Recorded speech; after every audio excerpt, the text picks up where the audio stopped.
বন্ধুরা গরম জলটা করে নিয়ে ফিরে এসেছি। গরম জলটা কীরকম হচ্ছে দেখুন, এই যে আঙুল দিয়ে রাখা যাচ্ছে। 100 উষ্ণ গরম জল, এটা রেস্টে ছিল। আর 2 মিনিট একটু নাড়িয়ে নিচ্ছি, তারপর গরম জলটা এখানে অ্যাড করবো।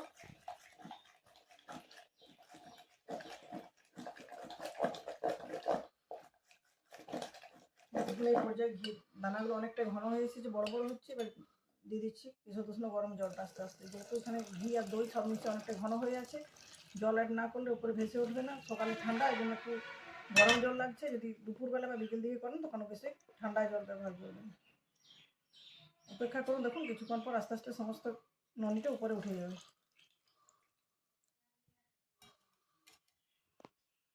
দেখুন আস্তে আস্তে সবটাই উপরে ভেসে উঠছে।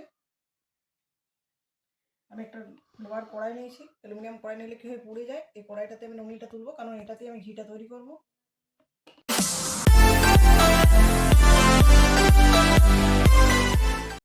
নমস্কার বন্ধুরা, আমার চ্যানেলে আপনাদের সবাইকে স্বাগত জানাই। আজকে আমি একটি রেসিপি শেয়ার করব, যেটা সম্পূর্ণ ভিন্ন ধরনের রেসিপি, কিন্তু নিত্যদিনের যে রেসিপিগুলো বানাই সেই রেসিপির জন্য প্রয়োজনীয় একটি উপাদান এই ভিডিও থেকেই পাওয়া যায়।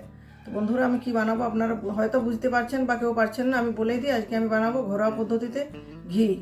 আমরা ঘি খেতে সকলেই পছন্দ করি। বাজার থেকে কিনে খাই, সেটা খাঁটি গাওয়া ঘি হয় না, তার মধ্যে প্রচুর ডালদা মিশ্রিত থাকে, সেটা শরীরের পক্ষে ক্ষতিকারক হয়। ঘরোয়া পদ্ধতিতে কত সহজেই খাঁটি গাওয়া ঘি বানানো যায় সেই রেসিপিটি আমি আপনাদের সাথে শেয়ার করছি। প্রথম থেকে শেষ পর্যন্ত ধৈর্য ধরে ভিডিওটি দেখুন।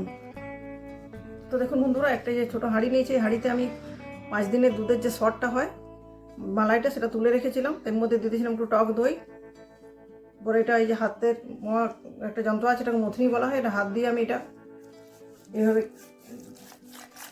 এটা ঘি মোয়া বলা হয়, শর্ট সেটা একটু মন্থন করে নিচ্ছি। আমাদের ঠাকুমারা যারা করতেন তারা এইভাবে হাত দিয়ে করতেন না, তাদের বড় একটা এই যেটা মথনি বলা হয়, এটা অনেক বড় একটা কাঠের ছিল। তার সাথে একটা কাঠের বড় খুঁটি থাকতো, সেটাতে দুটো দড়ি মধ্যে কাঠটাকে আটকে তারা হাত দিয়ে টেনে টেনেই করতেন, সেটা দাঁড়িয়ে করতেন। আমি এখানে বসে করছি। দেখুন এটি পদ্ধতিটা 15 মিনিট ধরে করে নিলে মোটামুটি অনেকটাই হয়ে যাবে।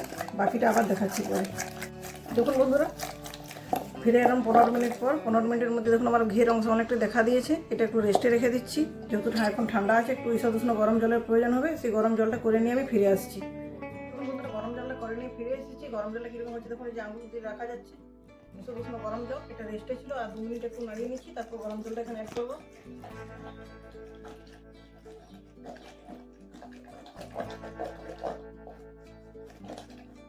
এই পর্যায়ে ঘি দানাগুলো অনেকটা ঘন হয়ে এসেছে, বড় বড় হচ্ছে। এবার দিয়ে দিচ্ছি ঈষৎ উষ্ণ গরম জলটা আস্তে আস্তে। যেহেতু এখানে ঘি আর দই সব মিশে অনেকটা ঘন হয়ে আছে, জল অ্যাড না করলে উপরে ভেসে উঠবে না। সকালে ঠান্ডা, এই জন্য একটু গরম জল লাগছে। যদি দুপুরবেলা বা বিকেল দিকে করেন তখন বেশি ঠান্ডা জল ব্যবহার করবেন। অপেক্ষা করুন, দেখুন কিছুক্ষণ পর আস্তে আস্তে সমস্ত ননিটা উপরে উঠে যাবে।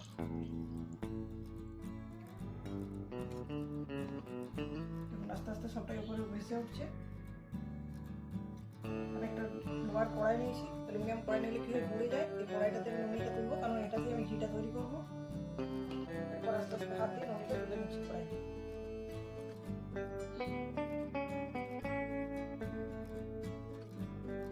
দেখুন বন্ধুরা, ননিটা তোলা হয়ে গেছে। কতটা ননি হয়েছে দেখুন। আর এই যে ননি তোলার পর যেটা আছে, এটাকে বলা হয় ঘোল। এটা শরবত বানিয়েও খেতে পারেন, মুড়ির সাথে খেতেও দুর্দান্ত লাগে। এটা আমি সাইডে সরিয়ে রাখছি, তারপর দেখাচ্ছি। দেখুন, আর এই যে ননি বানানোর সময় চারদিকে ছড়িয়ে গেছে দইটার সাথে সাথে মুছে দেবেন, তাহলে এর মধ্যে টক ভাব আছে, মেঝের কালারটা ডিসকালার হয়ে যেতে পারে।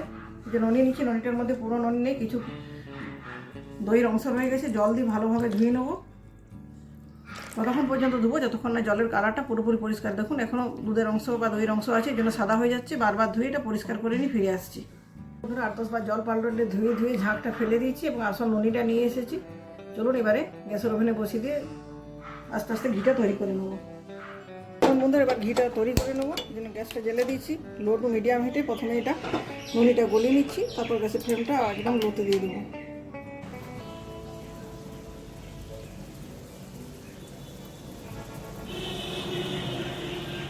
বন্ধুরা, সমস্ত ননিটা গলে গেছে, গলে কতটা ফেনা হয়েছে। এবার এই পর্যায়ে গ্যাসের ফ্লেমটা একদম লোতে দিয়ে দিচ্ছি।